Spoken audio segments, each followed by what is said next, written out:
Saya yakinnya, apalagi sampean Pak tiap malam istighfar yang banyak.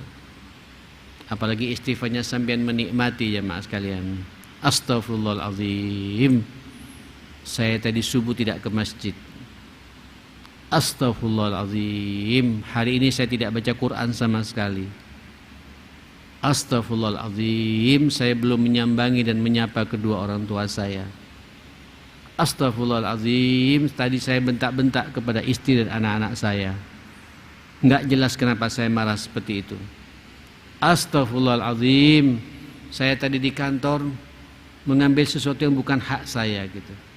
Astaghfirullahaladzim. Mata saya tadi ngelirik sana ngelirik sini pada sesuatu yang diharamkan oleh Allah. Terus begitu ya akhi. Nah istighfar yang seperti itu ya akhi, antum harus optimis. Yajidillaha ghafurur rahima. Kita akan mendapati Allah subhanahu wa ta'ala maha pengampun dan maha penyayang kepada kita. Innallaha yaghfirudz dzunuba jami'a. Sesungguhnya Allah subhanahu wa ta'ala mengampuni semua dosa. Ditutup lagi oleh Allah, innahu huwal ghafurur rahim. Sesungguhnya Allah itu maha pengampun dan maha penyayang kepada hambanya. Nah saudara, hadis ini jelas sekali, sudah cukup jelas Pak. Tidak ada dosa yang tidak akan diampuni oleh Allah Subhanahu wa taala.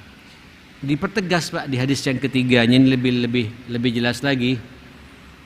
An Jabir radhiyallahu anhu, juga hadis riwayat Imam Muslim. Qala ja'a Arabiyyun ila Nabi sallallahu alaihi wasallam. Sekali waktu ada seorang Arab Badui datang menemui Nabi. Kemudian bertanya orang ini, "Ya Rasulullah, mal mujibatan? Apa sih yang dikatakan dua hal yang mewajibkan seseorang ini?"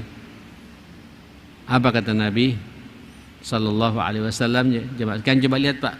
Ini hadis luar biasa ini. Saya yakin insyaallah kita semua ke surganya Allah Subhanahu wa taala. Man mata la yusyriku billahi syai'a dakhalal jannah. Barang siapa mati dan dalam kematiannya itu dia tidak syirik kepada Allah, tidak menyekutukan Allah, tidak menduakan Allah dalam urusan permintaan dan doa, mintanya kepada Allah, tidak menuhankan makhluk selain Allah Subhanahu wa taala, dia tidak kemudian menuhankan jin, mengkultuskan orang yang dikutuskan Allah Subhanahu wa taala. Apa kata Nabi? Pasti orang ini masuk surga. Saya ulangi lagi. Man mata la yusyriku billahi syai'a. Barang siapa orang mati dan dia tidak syirik dengan sesuatu pun kepada Allah dalam hidupnya, dakhalal jannah, pasti masuk surga. Nah, yang repot yang kedua ini Pak. Mujibat yang kedua yang membuat wajibnya orang masuk kedua ini apa ini? Wa man mata yusyriku bihi syai'a dakhalan nar. Barang siapa mati dia syirik kepada Allah dengan sesuatu, dia menyekutukan Allah, dia salat Pak, tapi dia juga mintanya sama jin dan setan. Dia salat jamaah sekalian, masih percaya kepada dunia santet, perdukunan dan lain sebagainya, dan dia bermain-main di bab-bab seperti itu. Dia salat jamaah sekalian tapi suka datang ke perdukunan, jampi-jampi dan lain sebagainya.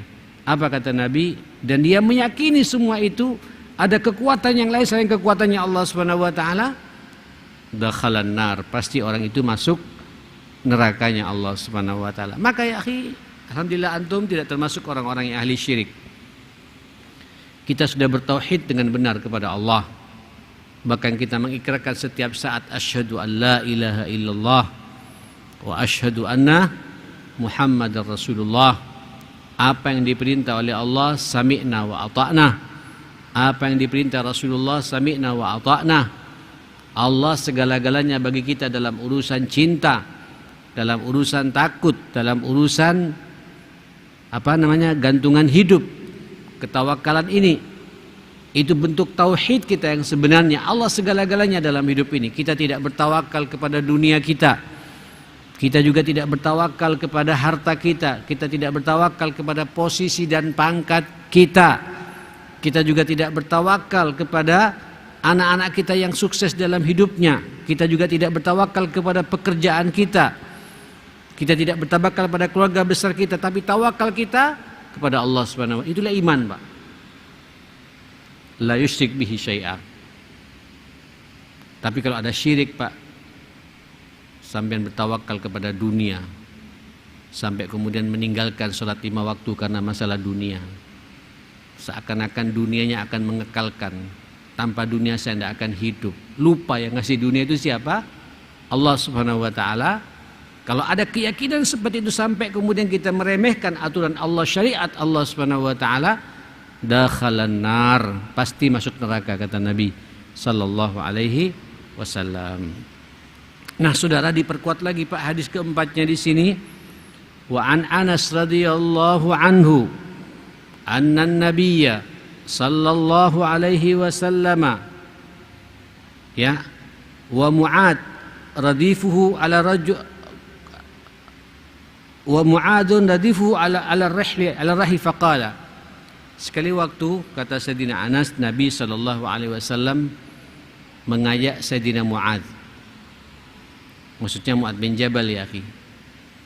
Jadi Bapak, para pendengar dan pemirsa dimanapun berada, itu Nabi kebiasaan, Pak, kalau ada masalah-masalah penting diajak sahabat yang secara khusus untuk diberikan nasihat oleh Nabi. Salah satunya sahabat yang diajak sama Nabi, Mu'ad bin Jabal. Mu'ad ini sekaligus menjadi kepercayaan Nabi untuk menyampaikan risalah Islam ini kepada masyarakat Yaman. Nah, salah satu perhatian Nabi, Pak, Nabi itu selalu mengajak Mu'ad untuk kemudian bonceng di belakang Nabi. Jadi Nabi, ya Pak, yang mengendalikan ontanya atau kudanya, kemudian Mu'ad duduk di belakang Nabi. Dalam satu perjalanan ala rahli, faqala ya Mu'ad. Kemudian terjadi dialog jemaah sekalian antara Rasulullah dengan Sayyidina Mu'ad ini. Ya Mu'ad, wahai Mu'ad. Qala, kata Mu'ad, labbaika ya Rasulullah wa sa'daik. Aku sambut panggilanmu ya Rasulullah dengan penuh bahagia. Qala ya Mu'ad. Nabi nanya lagi, Pak, manggil lagi Mu'ad ini. Padahal di belakangnya Nabi ini, jemaah sekalian. Berarti ini ada masalah serius ingin disampaikan pada Mu'ad. Ya Mu'ad. Apa kata Mu'ad? Labbaika wa sa'daika ya Rasulullah. Aku sambut panggilanmu ya Rasulullah dengan penuh bahagia. Ada apa ya Rasulullah? Sampai diulang-ulang sama Nabi 3 kali, Pak. Ya Mu'ad. Apa kata Nabi? Ma min abdin ya Mu'ad yashhadu an la ilaha illallah wa anna Muhammadar Rasulullah abduhu wa rasuluh sidqan min qalbihi illa harramallahu ala nar. Masya Allah. Ya Mu'ad, tidaklah seorang manusia yang bersaksi, yang bersyahadat bahwa tidak ada ilah, tidak ada Tuhan kecuali Allah, dan Muhammad itu adalah hambanya Allah dan Rasulullah utusannya Allah, sidqan min qalbihi, jujur, dia yakini dalam hatinya bahwa Allah segala-galanya, Muhammad itu panutan kita dalam segala hal, sebab dia adalah utusan Allah. Apa kata Nabi? Pasti Allah mengharamkan jasad orang ini dari jilatan api neraka gitu. Masya Allah. Gampang sekali sepertinya nih Pak ya. Nasihat Nabi kepada Mu'ad, ya Mu'ad, tidaklah seorang manusia yang bersyahadat dengan benar bahwa tidak ada ilah kecuali aku, kecuali Allah, dan Muhammad itu adalah hamba Allah dan Rasulnya.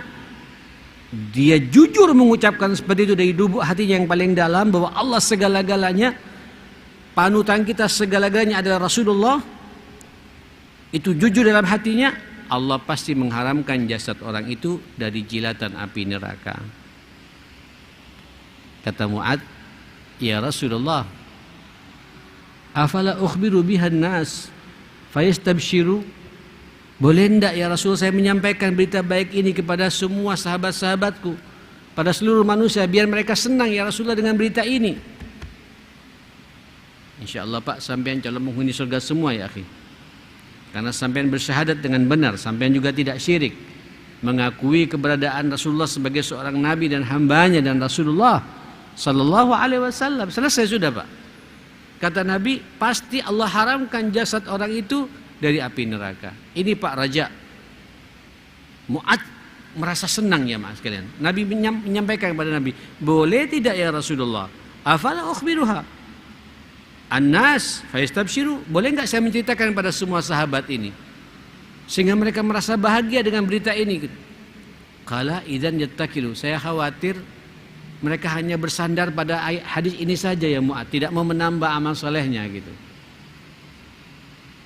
Allahu Akbar. Fa akhbara biha Mu'ad inda mautihi ta'assuman. Tapi Nabi Mu'ad Pak menceritakan hadis ini setelah meninggalnya Rasulullah karena khawatir ini amanah.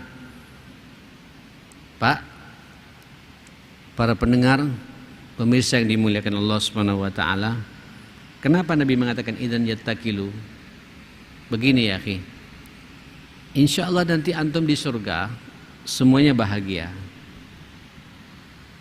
Wong duduk begini saja kita bahagia Pak ya. Ya, tadi sore kita diberi hujan oleh Allah. Antum perbaharui wudu, sudah salat berjamaah di masjid begini, duduk sejenak ngaji begini, kita pasti ada rasa bahagia Pak. Bayangkan kalau nanti sampean duduk Pak di istananya Allah nanti di surga jamaah kan seperti ini. Dan ini akan terulang lagi Pak di surga. Keberadaan kita seperti ini Pak, kita akan bernostalgia nanti di surganya Allah Subhanahu wa taala gitu. Cuma sayang Pak kalau surga hanya bersandarkan pada dua kalimat ini Pak. Bersyahadat dengan benar, mengakui Rasulullah sebagai utusan Allah, jujur dari hati yang paling dalam, siap menerima perintah Allah dan perintah Rasulullah, masuk surga. Boleh enggak ya Rasul menyampaikan berita ini kepada orang lain sehingga mereka itu merasa bahagia? Saya khawatir mereka hanya bersandar pada itu saja, kata Nabi. Kenapa ya? Karena di surga ini Pak nanti banyak levelnya Pak, banyak kelas-kelasnya. Nah puncaknya itu kelasnya namanya Jannatul Firdaus, surga Firdaus. Mudah-mudahan kita semua Pak dimasukkan oleh Allah masuk ke surga Firdaus berjumpa Rasulullah. Itu puncak surga jamaah sekalian. Sampai kata Nabi, idza dakhala ahlul jannati al jannata, apabila sudah masuk penghuni surga itu ke surga, semuanya merasa bahagia Pak. Cuma ada satu permintaan. Kenapa Pak? Dia merasa ada cemburu, iri. Kenapa saya kok tidak sama levelnya dengan fulan yang ada di atas saya gitu. Nyambung Pak. Ya kayak sampean sekarang di rumah Pak, ada rumahnya orang bagus, rumahnya sampean biasa-biasa. Kenapa saya tidak bisa memiliki rumah seperti itu pula? Kira-kira begitu jemaah sekalian. Cuma ini surga Pak. Bayangkan ya akhi, nanti pada hari kiamat ada orang minta kepada Allah, keluarkan saja sejenak ya Rasul ya Allah ke dunia ini. Apa? Hanya untuk menggerakkan lisannya mengucapkan subhanallahi wa bihamdihi. Terus mati lagi Pak. Terus kembali lagi ke surga. Karena begitu besarnya pahala mengucapkan apa? Subhanallahi wa bihamdihi. Nah Pak, optimisme seperti ini, raja seperti ini, ayo. Saya kemarin sudah mengatakan ya, faman kana yarju liqa'a rabbih falyamal amalan salihah wala yusyrik bi'ibadati rabbih ahada. Ini ayat terakhir Pak, 110 surat Al-Kahfi. Barang siapa yarju, raja berjumpa, berharap ingin berjumpa dengan Allah di akhirat nanti di surganya jamaah sekalian. Apa Pak? Raja ini jangan santai. Orang yang raja ini yarju raja liqa rabbi, berjumpa dengan Allah, falyamal amalan salihah, maka berbanyaklah kita beramal saleh. Dan jangan lupa ketika beribadah jangan ada muatan syirik di situ. Beribadah murni kepada Allah. Saya beribadah mencari ridhonya Allah. Saya naik haji ini karena perintah dari Allah. Ya, saya membaca Al-Waqi'ah ini perintah dari Rasulullah, bukan baca Waqi'ah karena pengen untung Pak, pengen sukses. Ya insya Allah tidak apa-apa sih, pengen suksesnya juga minta kepada Allah Subhanahu wa ta'ala. Cuma kita pengen Pak betul-betul tulus karena Allah Subhanahu wa ta'ala.